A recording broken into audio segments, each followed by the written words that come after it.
"We're taking your brother to Europe. Celebrate on your own," Dad said. At graduation, the dean announced, "Our youngest tech billionaire." My parents froze as my $15 billion empire was revealed.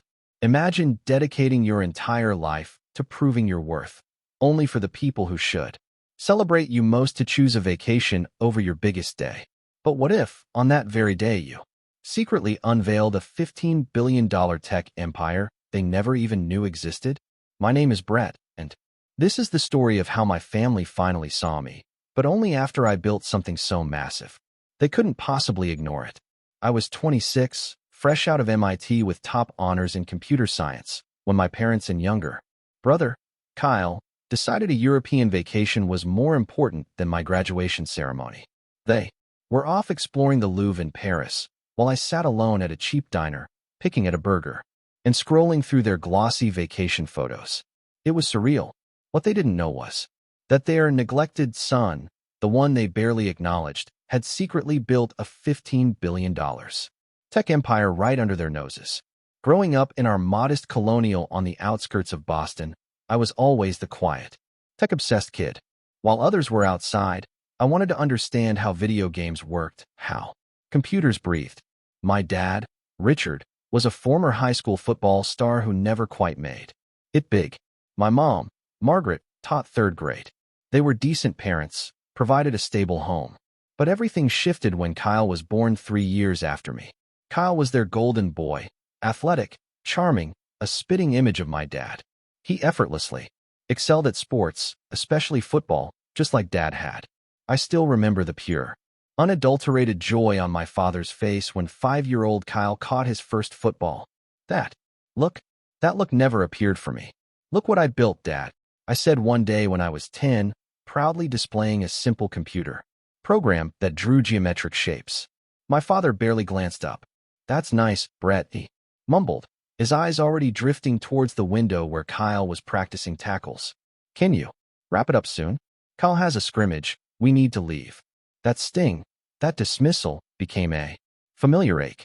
That same year, I built my first computer from salvage parts.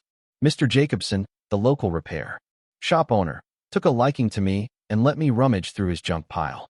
While my parents spent 4 days a week driving Kyle to football practice, I was biking to Mr. Jacobson's, devouring everything I could about hardware and software. By 13, I was coding simple websites for local businesses. Mrs. Reynolds' flower shop paid me $50 for my first site, a fortune I immediately reinvested into more computer parts. "Brett is always on that computer," my father would complain at dinner. "It's not healthy. Look at Kyle, always outside, being social." What they failed to see was that I wasn't just playing games. I was building. I was learning programming languages, understanding network architecture, laying the groundwork for my future. I was growing. High school was a repeat. Friday nights revolved around Kyle's football games. My parents beamed with pride as he scored touchdowns. I attended 3 of his games in 4 years. The rest of the time, I was in my room, coding, building, creating. "You should support your brother," my mother would guilt-trip me. "He doesn't come to my coding competitions," I'd respond. "That's different," she'd insist, never able to articulate why. Despite the emotional vacuum, I excelled academically. Valedictorian, president of the computer club, multiple state and national coding awards. I got into MIT with a full scholarship. "Mom, Dad, I got in. Full scholarship to MIT." I burst into the living room, where they were watching TV. "That's great, honey," my mother said with a quick smile, her eyes already back on the screen. My father nodded. "Good job. Save us some money." 2 weeks later, Kyle got a partial football scholarship to State University. My parents threw a massive party. Family, friends, neighbors. There was a cake. "Congratulations, Kyle," and his school colors. My MIT scholarship? Not a single mention. That night, something hardened inside me. I made a solemn promise. I would succeed beyond their wildest imaginations. I would build something so impressive, so undeniable, that they would have to acknowledge my worth. Not that I needed their validation anymore, but a wounded little boy inside me still wanted his parents to truly see him. As high school ended, my parents were preoccupied with Kyle's summer football training.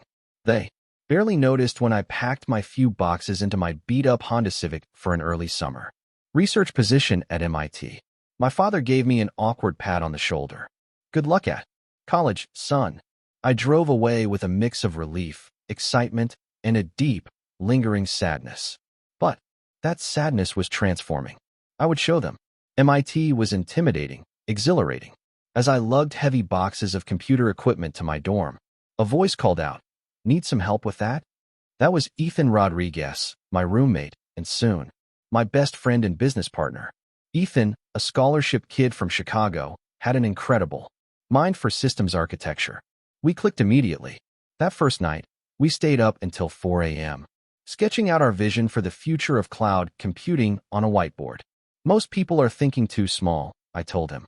The real opportunity is decentralized data, storage with intelligent retrieval algorithms. Ethan's eyes lit up. And what if we built an adaptive layer that optimizes based on usage patterns? No one's doing that effectively. By the end of our first semester, we had a prototype of what would become Cloud Core. It started as a simple app for students to share large research files. We launched it campus-wide during finals week. Within days, over 70% of MIT students were using it. We should scale this, Ethan said, watching the numbers climb. This could be huge. During sophomore year, we officially formed Harrison Technologies, operating out of our dorm room. I was CEO and lead developer. Ethan was CTO. We expanded Cloud Core to other universities, constantly refining it. Our big break came when Professor Alderman, from the computer science department, used Cloud Core for a research project and was blown away. He introduced us to a venture capitalist friend. "Your architecture is years ahead," the investor declared. "How much seed funding are you looking for?" We secured $1 million in initial funding, but I made a crucial decision. I insisted on remaining anonymous. Official documents listed a holding company as the majority owner. My identity was protected. Why all the secrecy? Ethan asked. I want our technology to speak for itself, I explained. But the truth was, I wanted to succeed completely on my own before my family found out. I wanted the reveal to be on my terms, when the success was so massive it couldn't be diminished or overlooked. Throughout junior year, Cloud Core exploded. We moved to a small office, hired 5 employees, and landed major contracts with research institutions. By year-end, our company valuation hit $100 million. I still lived frugally. Dorm room, same old clothes, same Honda. Every dollar went back into the company or savings. My parents remained blissfully oblivious, still focused on Kyle's football career. Our phone calls followed a familiar script. "How are your classes, Brett?" "Fine, Mom. 4.0 GPA. That's nice, dear. Did you hear Kyle scored 2 touchdowns? Senior year, everything accelerated. Cloud Core evolved into an enterprise solution that even major tech companies couldn't ignore. Google offered $2 billion. We declined. Microsoft came in at $3 billion. We declined again. We knew what we had built was worth more. Much, much more. By March of my senior year, Harrison Technologies had 3 international offices, over 200 employees. Our valuation soared to $15 billion after securing major government and Fortune 500 contracts. Still, I remained in the shadows, known only as the architect. A Forbes profile on our company listed me simply as a young MIT graduate whose identity was kept private. As graduation loomed, I allowed myself a flicker of hope. Surely, now, they would see me. I had achieved extraordinary success. Surely, they'd be proud to attend my graduation from one of the world's most prestigious universities, where I'd maintained perfect grades while building a multi-billion-dollar company. I was about to discover how utterly wrong I was. 2 weeks before graduation, I called home during a rare break. Our company was preparing a massive public announcement, and the stress was immense, but I was excited to finally share my success. I'd even arranged a special announcement during the ceremony. My father picked up, basketball game blaring. "Hello. Hi, Dad, it's Brett." "Oh, Brett, hold on. Kyle just made an amazing play. Let me watch the replay." I waited, listening to him cheer for my brother. A minute later, "Sorry about that. What's up, son?" I was just calling to confirm you guys are coming to my graduation in 2 weeks. May 15th, 10 a.m. I can book your hotel. There was a pause. My father cleared his throat. About that, Brett, something has come up. My stomach dropped. I knew that tone. What do you mean? Something came up? Well, Kyle's been invited to this elite football training camp in Switzerland. Huge opportunity. Could lead to NFL scouting attention. The dates overlap with your graduation, and we decided to make a family vacation out of it. We're taking your brother to Europe. I gripped my phone, trying to keep my voice steady. So, you're not coming to my MIT graduation at all. You're smart, Brett. You've always been independent. Celebrate on your own. And we'll have dinner when we get back or something, he said dismissively. This is a once-in-a-lifetime opportunity for Kyle. In the background, I heard my mother. Is that Brett? Tell him we're sorry about missing graduation, but this is really important for Kyle's future. Then Kyle's voice, smug as ever. Tell the computer nerd I'll bring him a souvenir. My father continued, completely oblivious. We'll be thinking of you on your big day. You understand, right? Family has to stick together, and Kyle needs our support right now. The irony of his words was a bitter pill. Family sticking together, unless it was for me. Right? I managed my voice hollow. Family first. That's my boy. Listen, I gotta go. Kyle wants to discuss which cities we should visit. I'm thinking Paris, Rome, maybe Barcelona. Talk soon, okay? After he hung up, I sat in my office, staring at the wall. My carefully constructed emotional walls crumbled. For years, I told myself their opinion didn't matter. But their casual dismissal of one of the most important days of my life cut deeper than I wanted to admit. Ethan found me an hour later, still motionless. Board meeting in 10 minutes, he reminded me then. Paused, seeing my face. What happened? I told him everything. Your family is unbelievable, he said, shaking his head. After everything you've accomplished, they still can't see your worth. They don't even know what I've accomplished, I reminded him. That was going to be the surprise. Ethan leaned against my desk. So what are you going to do? I straightened up anew. Resolve hardening within me. Move up the timeline. The company was planning to go public next month anyway. Let's coordinate with the university. Make the announcement at graduation instead. Are you sure? That's a lot of attention, all at once. I'm sure, I said firmly. If my family can't bother to attend my graduation, they can read about it in the Wall Street Journal while they're sightseeing in Europe. The next 2 weeks were a blur. Our legal team worked overtime to coordinate the IPO announcement with the SEC. The university was thrilled to incorporate such a momentous revelation. The dean himself would make the announcement. Meanwhile, my parents continued their excited vacation preparations.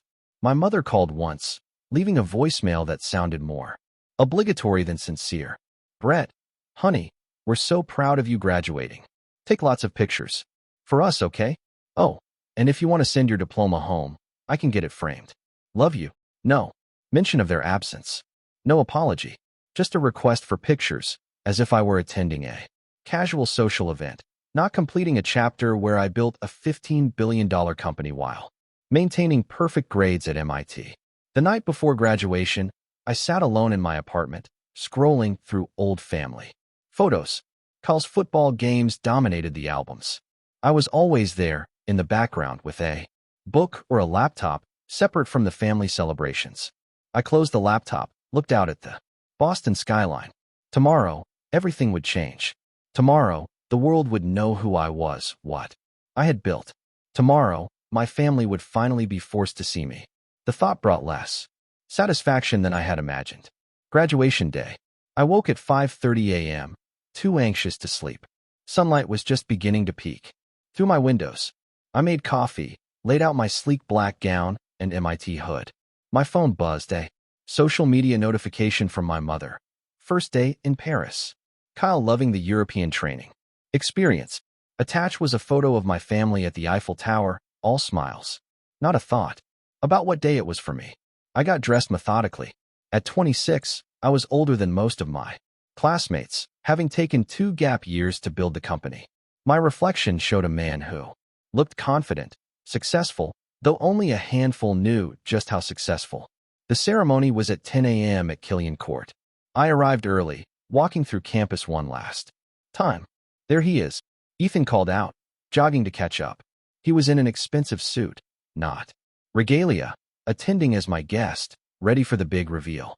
As ready as I'll ever be, I replied, glancing at the rows of empty chairs.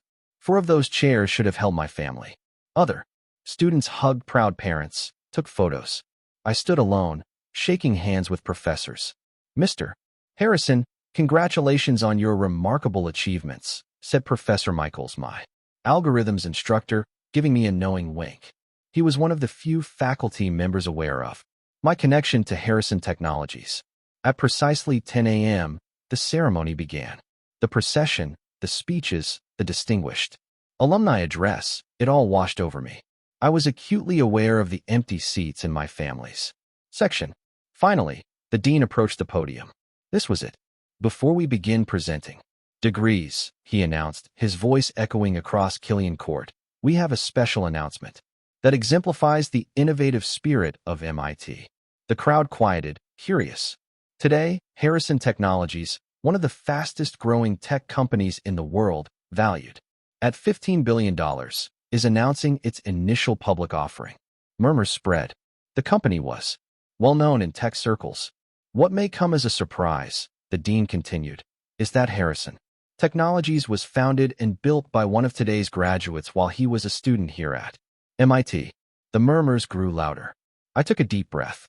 Ladies and gentlemen, I am proud to introduce Brett Harrison, graduating today with highest honors in computer science, the founder and CEO of Harrison Technologies, and at 26, our youngest tech billionaire. The crowd erupted. Gasps. Applause. Students turned in their seats, trying to get a look at me. Flashbulbs popped. I stood, acknowledging the ovation with a modest wave. The applause swelled into a standing ovation. As I walked to the podium to give a brief acceptance speech, I couldn't help but think of my family, probably touring the Louvre at that very moment, completely unaware that their son and brother was making headline news across the tech world.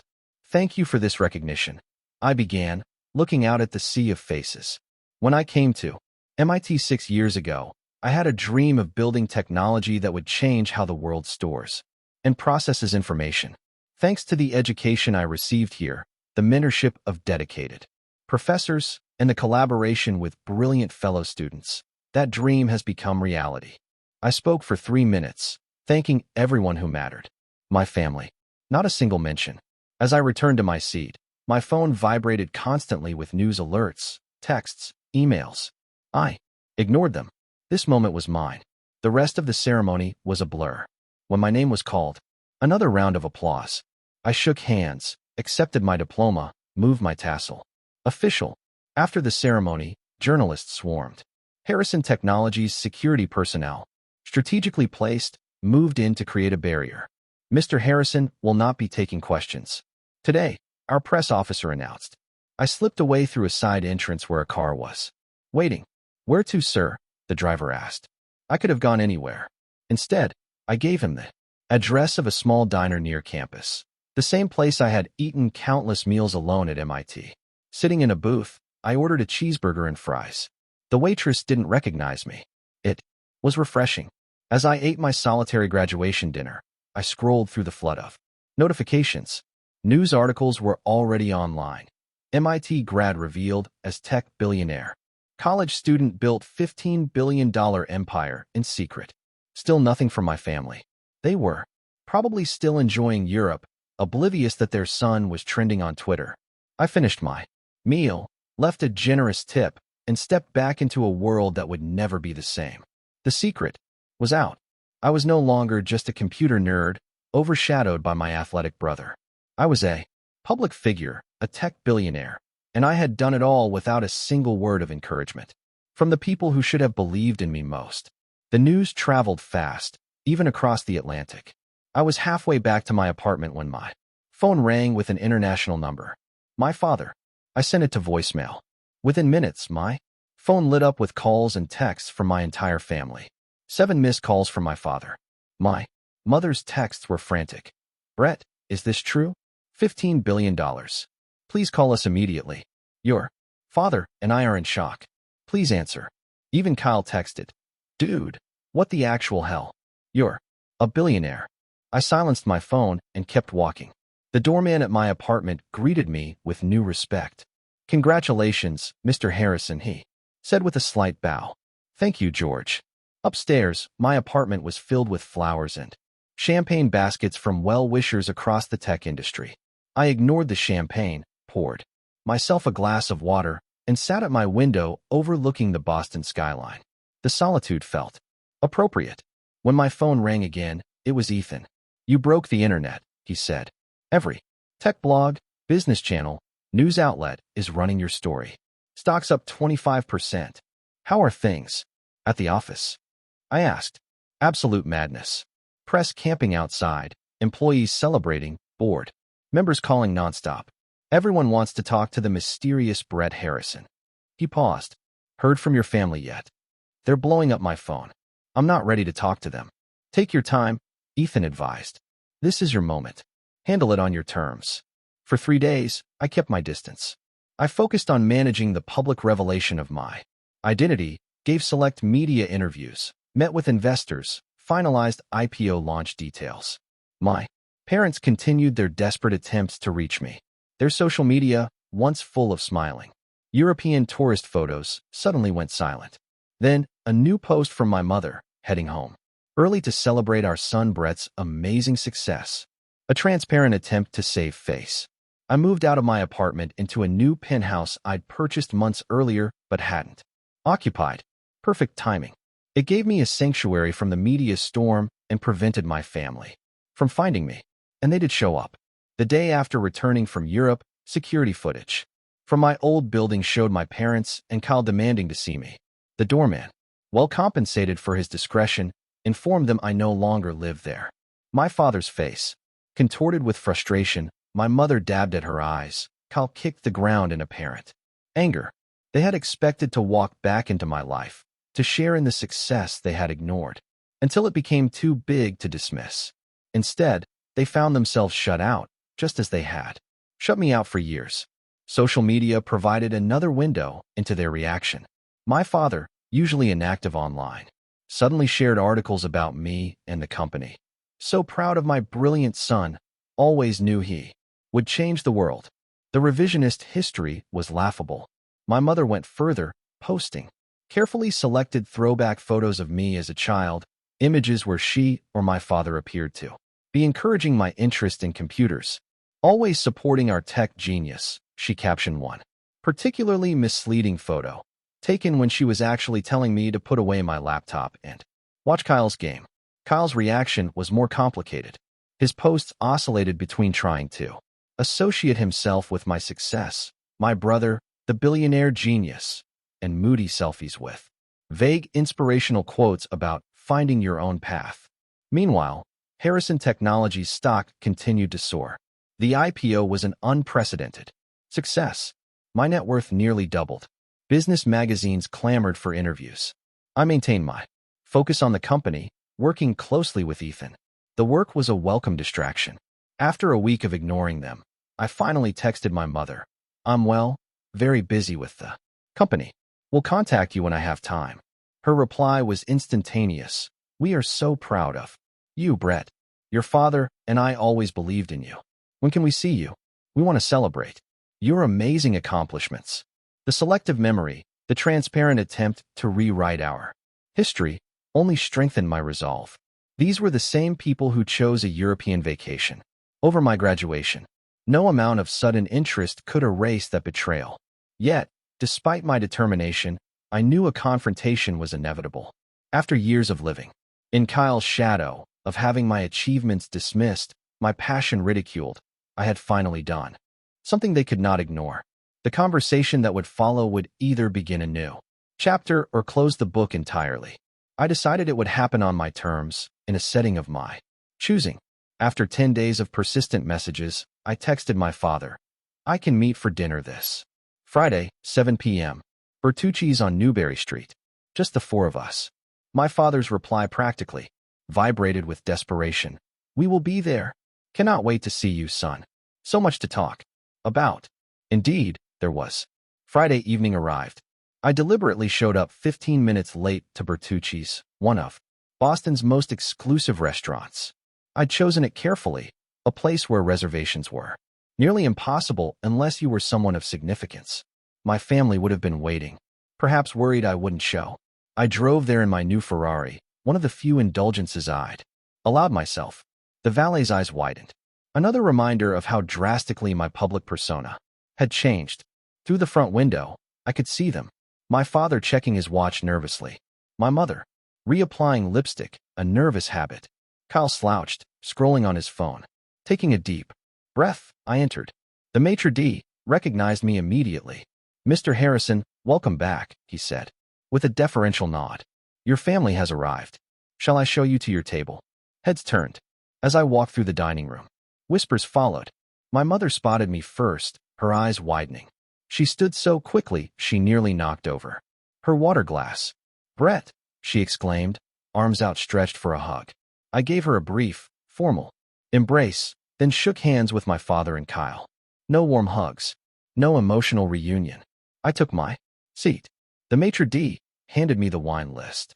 "You look great, son," my father said, his voice unnaturally enthusiastic.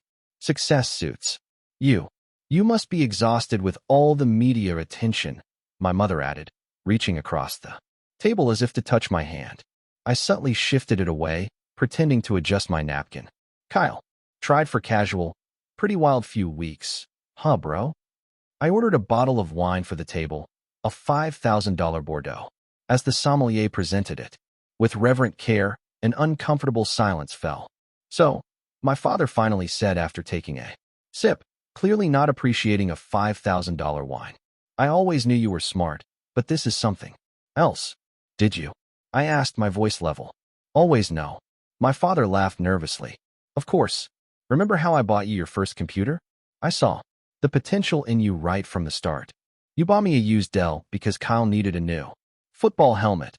I corrected him, and then complained about how much time I spent on it. My mother jumped in. "We always supported your interests, Brett. We were so proud when you got into MIT. So proud you threw a party for Kyle when he got into state, but didn't even take me out to dinner for MIT. I replied, still calm. "That was different," my father protested, his voice rising slightly before he caught himself, glancing around. Kyle needed the encouragement. "You were always so self-sufficient." "Self-sufficient," I repeated. Interesting way to describe being ignored. Kyle shifted, uncomfortably. "Come on, man. No need to bring up ancient history." I turned to him. "Ancient history? Like 2 weeks ago, when you were touring Europe during my graduation?" My mother's face flushed. "We feel terrible about missing your graduation, Brett. If we had known about the company announcement, if you had known I was a billionaire, you would have come." I finished for her. "But since you thought I was just getting a degree from MIT with highest honors, it wasn't worth interrupting your vacation." "That's not fair," my father protested. "Kyle's football camp was a once-in-a-lifetime opportunity, and my MIT graduation wasn't." I asked, "Do you know how many students dream of graduating from MIT? Do you know how hard I worked, maintaining perfect grades while building a company now worth more than the GDP of some small countries?" My parents exchanged uncomfortable glances. Kyle stared at his plate. "We made a mistake," my mother admitted. "We should have been there." "We are so sorry, Brett." "Are you sorry you missed it, or sorry you missed seeing me announced as a tech billionaire?" I asked. The silence that followed was answer enough. I sat alone at a diner after graduation. I continued, my voice steady despite the emotion behind my words. "I scrolled through your vacation photos while eating a burger by myself on what should have been one of the proudest days of my life. Do you have any idea how that felt?" My father tried to recover. "Son, we have always been proud of you. And now, with this incredible company, we couldn't be prouder. In fact, I've been thinking I might be able to help you with some aspects of the business. My sales experience could be valuable to your team." I couldn't help but laugh. "My company employs former executives from Google, Amazon, and Microsoft. What exactly do you think you could contribute, Dad?" His face reddened. "I have 30 years of sales experience. And I'm your father." Being my father didn't seem to matter much when I was growing up, I replied. "Why should it matter to my business now?" My mother tried a different approach.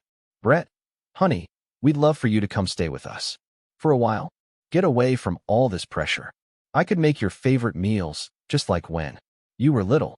Mom, when was the last time you made my favorite meal? Do you even know what it is? She hesitated, then guessed. Spaghetti and meatballs? That's Kyle's favorite. Mine is grilled salmon with roasted vegetables. Kyle, who had been quiet, suddenly spoke up. This is BS. You hit the jackpot, and now you're punishing us for not treating you like some kind of golden child growing up? Some of us had to work for attention. You know, not all of us could be super geniuses. I turned to him. Work for attention? Every conversation in our house revolved around you and football. Every family event was scheduled around your games. Every vacation was planned around your tournaments. What exactly did you have to work for? Kyle's facade cracked. Do you know what it's like now? All anyone asks about is my billionaire brother. Tell us about Brett. Was he always so smart? Did you know he was building an empire? It's like I don't even exist anymore. There was a painful irony in his words that he clearly didn't recognize. Welcome to my entire childhood, I said quietly. My father, desperate to salvage the situation, tried again. Son, we made mistakes. All parents do. But we are family. This success of yours, it should bring us closer, not drive us apart. Let us be part of your life again. I looked at each of them in turn, my father, now eager to claim connection to my success, my mother, trying to rewrite history, my brother, resentful that the spotlight had finally shifted. I need to be very clear about something, I said, leaning forward. I didn't build Harrison Technologies to impress you or to win your approval. I built it because I believed in the technology and my ability to create something meaningful. For years, I told myself I didn't need your validation or support. Recent events have proven that to be true. I took a sip of wine. That said, I am willing to have a relationship with you all going forward, but it needs to be based on honesty and respect. I'm not the same person who left for MIT 6 years ago, desperate for your attention. I don't need you to run my company, Dad. I don't need to move back home, Mom. And Kyle, I don't need to live in your shadow anymore. The waiter approached to take our order, a momentary reprieve. After he left, my father attempted a more conciliatory tone. We understand, Brett. We just want to be part of your life. Again, whatever that looks like, on your terms. I nodded. It starts with acknowledging the past. Honestly, not pretending you always supported me. It means respecting my boundaries and the life I've built. And it means no more posts on social media pretending we've always been a perfectly supportive family. My mother looked embarrassed. I just wanted people to know how proud we are of you. If you're proud now, you should have been proud when I was accepted to MIT, when I won coding competitions, when I graduated with highest honors. I replied, pride that only appears when there's success and public recognition isn't real pride, Mom. The rest of the dinner proceeded with strained small talk. My parents asked careful questions about the company, which I answered vaguely. Kyle remained mostly silent. As the meal concluded, I paid the bill, declining my father's half-hearted offer to cover it. We walked outside together, where the valet had kept my Ferrari at the front. That's quite a car, my father commented, trying to end on a lighter note. It is, I agreed. I bought it the day after graduation. The implication hung in the air. While they had been touring Europe with Kyle, I had been purchasing a $300,000 sports car with cash. Will we see you again soon? My mother asked as the valet brought their modest sedan around. I'll be in touch, I said, not committing to anything specific. I have a very busy schedule, with the IPO and media obligations. We exchanged awkward goodbyes. No warm hugs. No tearful reconciliation. Just a family trying to navigate a new reality where the dynamics had been completely upended. As I drove away, watching them shrink in my rearview mirror, I felt a strange sense of peace. The confrontation I had both dreaded and anticipated for years was over. I had said my piece, without losing control, without letting old wounds dictate my future. The conversation had not gone as they had hoped, I was sure. They had expected forgiveness, maybe even gratitude. Instead, they had received honesty and boundaries. Whether our relationship could be rebuilt on that foundation remained to be seen. But for the first time, I wasn't the one desperately seeking their approval. I was Brett Harrison, MIT graduate and tech billionaire. And finally, I was free from the shadow of being the forgotten son. 6 months after graduation, my life had settled into a new rhythm. Harrison Technologies continued its meteoric rise, our stock price tripling since the IPO. We had expanded to offices in 7 countries, employed over 1,000 people. Business magazines featured me on their covers. Tech conferences treated me like a rock star. But the achievement I was most proud of had nothing to do with stock prices or magazine covers. 3 months after graduation, I established the Harrison Foundation for Technology Education. With an initial endowment of $100 million, the foundation provided scholarships for underprivileged students interested in computer science and technology, focusing particularly on those who, like me, might not have supportive families to encourage their passion. These young minds need someone to believe in them, I explained at the launch. Someone to say, your interest in technology is valuable. Your skills matter. Your future is bright. In many ways, I was giving these students what I had never received myself: recognition, encouragement, support. The foundation quickly became the most fulfilling part of my professional life. Ethan remained my closest friend and trusted business partner.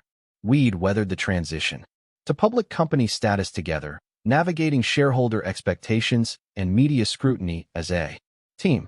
Remember when we were coding in our dorm room at 3 a.m.?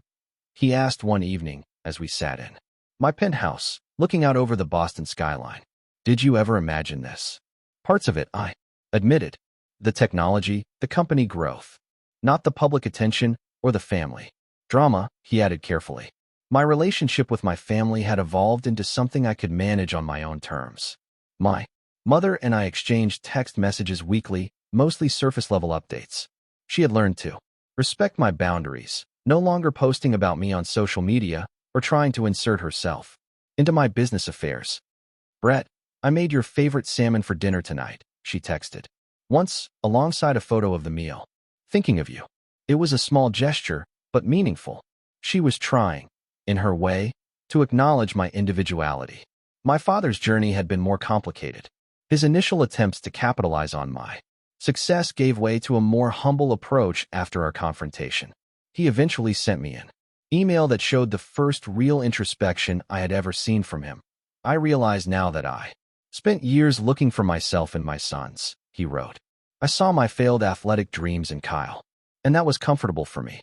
I didn't understand your world of technology, and instead of trying to learn, I retreated to what was familiar. That was my failure, not yours. I missed seeing the extraordinary person you were becoming.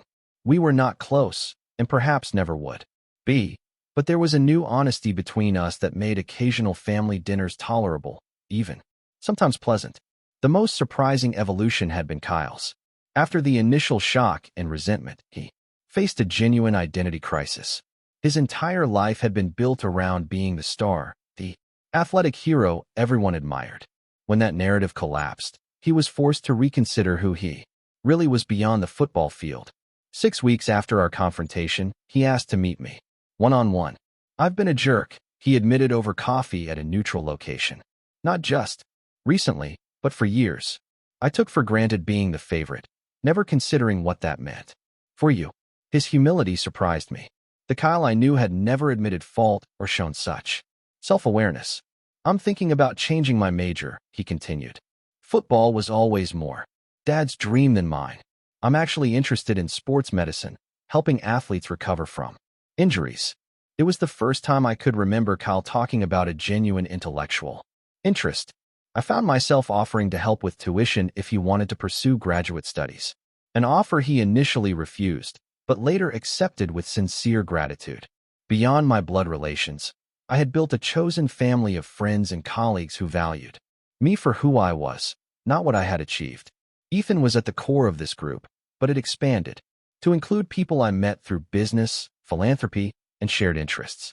Then there was Sophia, who entered my life unexpectedly at a charity gala for youth and technology. As the founder of a nonprofit teaching coding to girls in underserved communities, she approached me not knowing who I was, passionate about getting support for her organization. You look lost, she said, finding me hiding in a quiet corner. Just taking a break from being Brett Harrison, I admitted. And who would you rather be? She asked. Just Brett, I said, the guy who loves coding and building things that matter. She smiled. Nice to meet you, just Brett. I'm Sophia. She wasn't impressed by my wealth or status, only interested in my genuine passion for technology. Education. Our relationship developed naturally, built on mutual respect and shared values. 4. The first time, I was with someone who saw me clearly and valued me completely. 1 year after graduation, Ethan and I commemorated the anniversary with dinner at the same diner where I had eaten alone after the ceremony. Full circle, Ethan commented as we slid into a booth. From solitary burger to billionaire remembrance tour. The burger was actually pretty good, I reminded him with a smile. As we ate, I reflected on the journey of the past year. From the pain of family rejection to the triumph of professional success, from the solitude of that post-graduation dinner to the rich relationships I now enjoyed. You know what I've learned through all this? I said to Ethan, success isn't about proving your worth to people who couldn't see it. It's about creating something meaningful and surrounding yourself with people who value you for who you really are. And making a few $1 billion doesn't hurt, Ethan joked. I laughed. The money is nice, but it's not what makes me feel successful. Building technology that matters, helping students through the foundation, having authentic relationships, those are the real measures of success. The journey had been painful at times, but necessary. I had moved from seeking external validation to finding internal worth. From hoping my family would see me to knowing that my value existed whether they recognized it or not. From eating alone after graduation to building a life filled with purpose and genuine connection. The wounded little boy who had desperately wanted his parents' attention had grown into a man who understood that the most important approval was his own. And that, perhaps, was the most valuable lesson of all, worth more than any company, valuation, or headline announcement. Have you ever felt overlooked by the people who should have valued you most? How did you find your own worth beyond their recognition? Let me know in the comments. Sometimes, the people who fail to see your potential are the very ones who push you to prove it to yourself. Thank you for listening to my journey. Remember, true success is not measured by others' approval, but by the life you build that brings you fulfillment and allows you to make a difference.